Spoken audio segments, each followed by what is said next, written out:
तब्बल 21 गुन्हे दाखल असलेल्या कुख्यात पिस्तूल तस्कर मनीष नागोरी याच्या यड्रावमधील घरावर इचलकरंजीतील शहापूर पोलिसांनी छापा टाकला।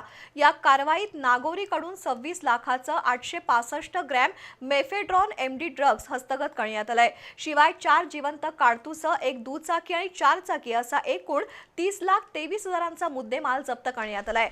याबाबतची माहिती अप्पर पोलीस अधीक्षक अण्णासाहेब जाधव यांनी पत्रकार परिषदेत दिली।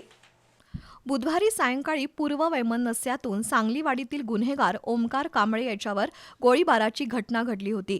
या गुन्ह्यातील संशयित आणि त्यांना शस्त्र देणाऱ्यांचा शोध सुरू होता। त्यातून 21 गुन्हे दाखल असलेल्या कुख्यात पिस्तूल तस्कर मनीष नागोरी याच्यावर संशय बळावला।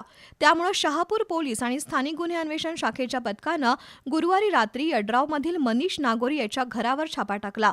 त्यावेळी नागोरीच्या घरात 4 जिवंत काडतुसं मिळून आली, तर त्याच्या घरासमोर दुचाकी आणि 4 चाकी गाडी तपासली असता सुमारे 26 लाखांचा 865 ग्रॅम मॅफेड्रॉन हा अंमली पदार्थ मिळून आला। त्यामुळे मनीष नागोरीला अटक करून त्याच्याकडील 30,23,000चा मुद्देमाल पोलिसांनी जप्त केलाय। यड्राव परिसरामध्ये इसम नामी मनीष नागोरी याच्या घरी छापा टाकला असता सदर व्यक्तीच्या ताब्यात 4 पिस्टलचे राऊंड आणि जवळपास 26 लाखांचं एमडी ड्रग्ज त्या ठिकाणी मिळून आलेलं आहे।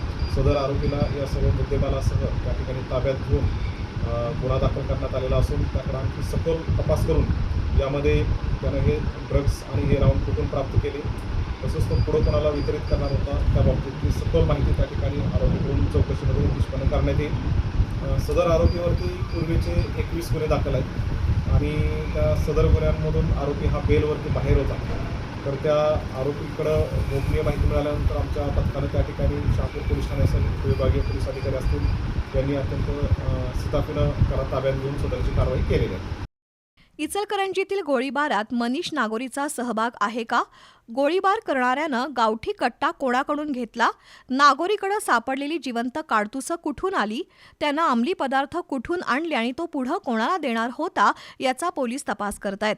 यावेळी उपअधीक्षक विक्रांत गायकवाड, शहापूरचे निरीक्षक सचिन सूर्यवंशी उपस्थित होते।